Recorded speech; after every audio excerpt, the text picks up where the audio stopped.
Did you know that the greatest tool to scale your business is not necessarily strategy or one of those business tools or a software? Or have you wondered why some entrepreneurs seem to thrive and then others actually give up on the wayside and they're not making any headway and they end up being unsuccessful? There is one key word that actually determines why that entrepreneur succeeds and the other doesn't, and is a key phrase, and that's self-discovery.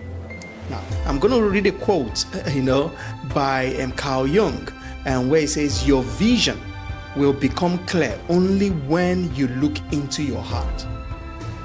Who looks outside dreams, who looks inside awakens.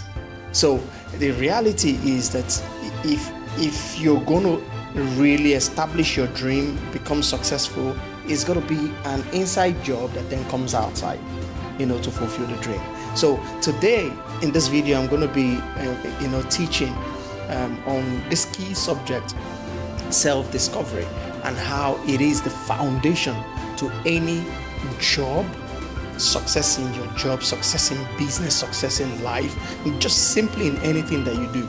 And self-discovery is the starting point to any success in your life. So join me as we share this topic. Now, there is for many years, right, I grew up actually reading a lot of books, having this desire to do really well in life. But one thing that kept, pushing me back, and I didn't really have clarity on it, was I also had this strong sense of faith, and I just loved God. I wanted to serve Him, but I also knew that deep down in my heart, I was called into enterprise, onto the marketplace, right? But I just didn't understand how I could merge both, right? And so I went through that journey in my life, where I had to first of all discover myself, and then discover how I'm connected to that purpose that God has established for me, and more especially in the marketplace, right? And I'm going to kind of share some of that concept that really helped me, and I learned this from one of my mentors. I have several mentors that I have found along the way, and for this really is a guy called Roger Hamilton, right?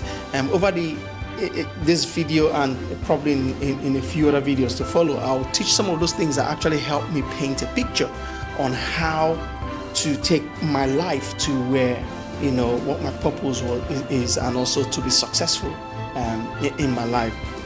And so for self-discovery, it all starts from looking inwards, right? And for every single one of us, now Roger Hamilton fondly says that all of us have got a genius. So every single person is a genius, right? And because when you look at it, when you think about someone like Bill Gates is the founder of Microsoft. Now that man owns one company, right? And that company employs tens of thousands of people globally, right? And they've got branches around the world, but it's just one company, Microsoft. Right, and the guy is a multi-billionaire over and over, right? And that's just one company. Then you get another man, Richard Branson, right? Richard Branson owns literally hundreds of companies, right? And he also employs thousands and thousands of people globally, right? And he's also a multi-billionaire. So he didn't need to have one company. Neither did Bill Gates have to have several companies. And then when you look at someone like Jack Welch, rest in peace, God rest his soul. Jack Welch was the president, the CEO of General Electric, right? That took the company to multiple billions, right, in revenue a year, right? And he rose from a junior employee, a junior staff in the company, and he just rose, through the cadre within the company, and Jack Welch became the CEO of the company. So he didn't even own a company, he was an employee. He was an employee of a company that he then took to multi-billion-dollar status, right? So one person owns one company, another person owns multiple companies, and yet another person does not own a company, and they are all successful. right? So they were all geniuses in their spheres of life, right? Now, I'll give you one more. J.K. Rowling's, you know J.K. Rowling's, right? J.K. Rowling's is the author of the Harry Potter series, right? So the Harry Potter series is still a massive classic, a massive, very successful story. Is in books, is in movies now, globally as well, especially in the West. And that woman owns one company. In fact, she had to have a company just to be able to run the business. She didn't need to have a company, right? And all she had was her books. In fact, I think it was 13 books or something like that she has. And she's a multi billionaire over and over, right? So the point I'm trying to make here is stop hustling, stop thinking that you must be someone else to be able to make success in life. You've got to look inwards. Remember Carl Jung's quote that says, your vision will become clear when you look into your heart. Who looks outside dreams. Who looks inside awakens. So you've got to look inside and awaken that your genius, your own genius, right? That then makes sure that you establish yourself as a success the way you are. And Roger Hamilton will fondly say, that if a fish was judged by its ability to climb trees, then that fish will live all its life thinking it was a failure, right? Why? Because the fish has left the water and wanting to become a tree climber, right? There's no way it can be successful. So what the fish needs to do is to be in its natural environment, in its preference, the way its life is meant to function, and that's in that environment and where its strengths are, that's where it will succeed. So you also as a business owner, you also as a top employee in your company or in any company, really the only way to be your best is to actually discover who you are, what makes you unique, because you are unique, in your own functioning, in the way you see life. So to take this further, I'm just going to talk about how you make that journey the way I found that helped me so much, right? And the way the format or the framework I'm going to use is what is called the wealth profile, right? Again, this is kind of developed by Roger Hamilton. The wealth profile, it just clarified a lot of things for me. Now, in that wealth profile, Roger says that there are 8 wealth profiles, right? For everybody, every one of us has a preference, right? So you're either one of those. And preference doesn't mean that's the only thing you are. It's just a preference. That's your strength, right? And you've got to kind of play to your strength. So what's that? Now, there are 2 ways to look at, that self-discovery. Every single one of us does thinks in a certain way and also acts in a certain way. So that's the way you want to think about it. So how do I think? How do I perceive the world, right? And how do I actually show up? How do I act? How do I do things, right? What are my preferences? When I have to take action, it won't be the same as someone else's, right? But it doesn't have to be the same as someone else's. Now, let me explain what that means, and I'm going to kind of draw it here, and you'll be seeing it on the screen, right? So let's draw like a quadrant, right? So that quadrant has got, so from top to bottom, right, is what is called a thinking dynamic. So your thinking dynamic, the way you think, right, top to bottom. So let's say, right, that the top is people who are kind of seen as head in the cloud. They are very intuitive. So they are intuitive thinkers, right? They think intuitively through their gut, So these are guys and ladies who are very good at understanding the what of their life. So there are folks, when you're in school together, some folks were not good at finding out what they needed to do in life. Some people never really knew that until later in their lives, and there's nothing wrong with that, right? But then there are folks who immediately they are born, right? By the time they are 3, they're already telling you, I want to be this, I want to be that, I want to be this, I want to be that, because they already have an understanding. They're most likely intuitive, their preference of thinking is intuitively, so they understand the what of life, right? When they get into things, they're asking, what should we do, what should we do, what should we do, what should we do? They're always thinking about the what's. They're intuitive in their thinking. Now, and this is really high frequency thinking, right? So they are the creative ones. They can create from abstract, right? Those sort of things. They understand the what, and that's how they think. Now, on the lower side of that quadrant is what is called sensory thinkers. So the other ones are head in the cloud. They're always trying to create new things, right?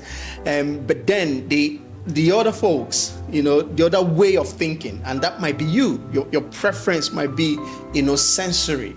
So you kind of you feel the elements, your ear to the ground, right? You're more grounded. You're not into all this abstract thinking. You're more grounded. You understand timing. You understand and where, and much more than anybody else. The approach for these folks is usually they think about when, when, in what time. Whenever they're talking about something, their default is always going to when will that happen. So those are sensory thinkers. So your preference in your thinking is either intuitive or it is strongly sensory. Now, the sensory folks are folks who are the best service providers. When you go into a business and you see they're great at knowing how to serve them, the employees, they serve the clients, top-notch service. That business most likely is led by a sensory thinker, right? Because they're the best in the world at understanding how to serve, right? And when you go into professions like, a lot of teachers, a lot of nurses, people in healthcare, right? People in hospitality, they just love it. That's the sort of thing they just love to do. They are born and suddenly they feel things. For them to actually be good at things, they've got to feel them. They've got to be grounded onto the ground. So those are actually sensory thinkers, right? So you might find that you, right, think a bit more, intuitively, and that's fine. And someone else might find that they think they're more sensory in their thinking. Now, there is none that is better, right? There is none, but the intuitive thinkers are high frequency thinkers. The sensory thinkers are slow frequency thinkers. They slow things down. There is nothing wrong with that. Sometimes you've got to slow things down, and there are times when you've got to be quick in the thinking and those sort of things. It doesn't matter. None is better than the other. There are multi-billionaires who are sensory thinkers, right? And there are multi-billionaires who are intuitive thinkers. The only thing is understanding how you think. But it's not just about the thinking.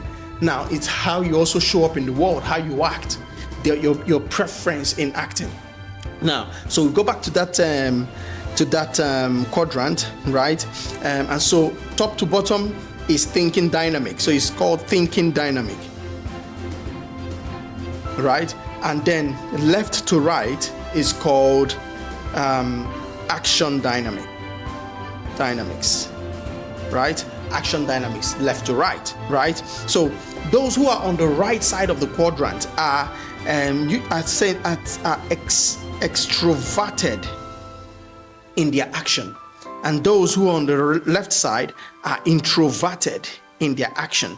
Now, this is not about a talkative or someone who's a talkative or someone who's not a talkative. It's not necessarily that, right? Even though extroverts are kind of people persons, right?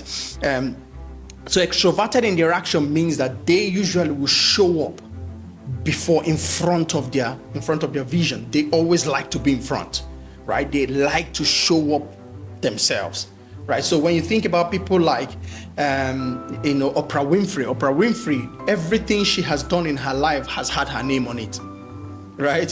When she was working for a TV company, right, her show was Oprah Winfrey Show.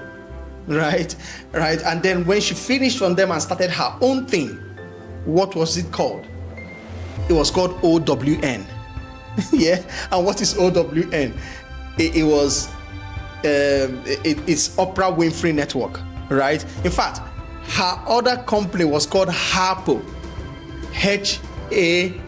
HARPO, right? When you look at that and you read it backwards, that's actually Oprah. right? Because her name must be on everything she does, right? Nothing wrong with that. That's just the way she operates. When you think of people like Donald Trump, you can see that everything Trump owns, he has. Even as contesting to be president of America, he's selling sneakers and the Trump shoes, Trump Bible, right? His name must be on everything he says. He must be ahead of his brand. He is the brand, right? But it doesn't mean that because we know of him, right, and people like him, it doesn't mean that that's the only way to succeed. You do not have to be in front of the brand to be successful, right? There are introverted thinkers, action takers, the way they show up to the world, that are also multi billionaires. Now in the UK, the number 3 richest man in the UK is I think it's Ratcliffe, the owner of Ineos Chemicals. You don't know him. Many people don't know about the guy. He is a classic introverted action taker, and he's number 3. He's a multi-billionaire. Right? One of the some years ago, the number 1 richest man in the UK was a man called Lakshmi Mittal. Lakshmi Mittal is the Andrew Carnegie of our time. He still is the Andrew Carnegie of our time, right? He's a massive steel magnate. He owns Axelor. He owned Mittal, and then he bought Axelor from Europe and merged both companies to become ArcelorMittal, the largest steel manufacturer in the world. Yeah, at some point, right? And many people don't know him, right? Who has heard of IKEA? Who has heard of IKEA? Do you know who the owner of IKEA is? I think he's still alive, or maybe he's late now. But the point is, Ingvar Kamprad or something like that. That was his name. The owner of, the founder of IKEA. But many people don't know him. You just know the brand, but you don't know the man behind it, right? Because that guy also is an introverted action taker, right? So it does not matter whether you are introverted in your action taking or extroverted. You just need to remain in your place, because it's when you're in your place that you bring out your strength, and that's how you earn, the fortunes that you need to earn and affect the people you need to affect in life, as it were. So how do these guys make money? People who are extroverted and introverted in their action taking. Now, the extroverted people who are extroverted in action taking, they make money through a process called magnification. So they must make things as complex as possible, so that it's only them that can do it. So it's dependent on them. It's dependent on people, right? So they make it as complex. That's why Donald Trump, everything has got to come through him, right? It can't function without having a Trump signature on it, right? And he understands it has to be complex, right? And that's how he operates. It's not just him. There are multiple. Even Jack Welch, you talked about earlier, was also an extroverted action taker as well, right? And then on the other side, they make money, or they create wealth through a process called multiplication. So they're able to make things as simple as possible, right? And systemize it so that it doesn't need to have them in it to operate. The system generates it. So the extroverted folks are people. They have to, when they are talking, you hear them talk about who. When you ask them a question, they have a business idea come.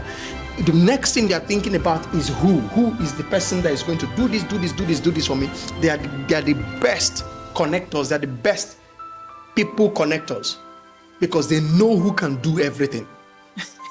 Yeah, so those are extroverted in their action. They breathe through people. They get their energy through people, right? And then the introverted, action takers, they create wealth through the process called multiplication. Now, that process called multiplication make things as simple as possible, and they systemize it. So they operate through systems. So they build machines, they automate, right? So people like Google, the Google boys, the Google owners, right? Those guys are all introverted in their action. So they created a system that all of us enjoy right now through Google. Even Facebook creating a machine that is able to connect people, which wasn't there in the world 15, 20 years ago. Facebook wasn't there, right? But these guys created a system that is able to democratize, catching up with friends and stuff like that. So yes, so it doesn't matter what your preferences are. The most important thing is to find out what your preference is, right? Or what your preferences are, the way you think, and what your preferences are in the way you act. And when you find that out, it then allows you to stay in your place. You know what your strengths are. You're building on those strengths. You can make, bigger and firmer decisions. You can take steps, with great boldness, because you understand in what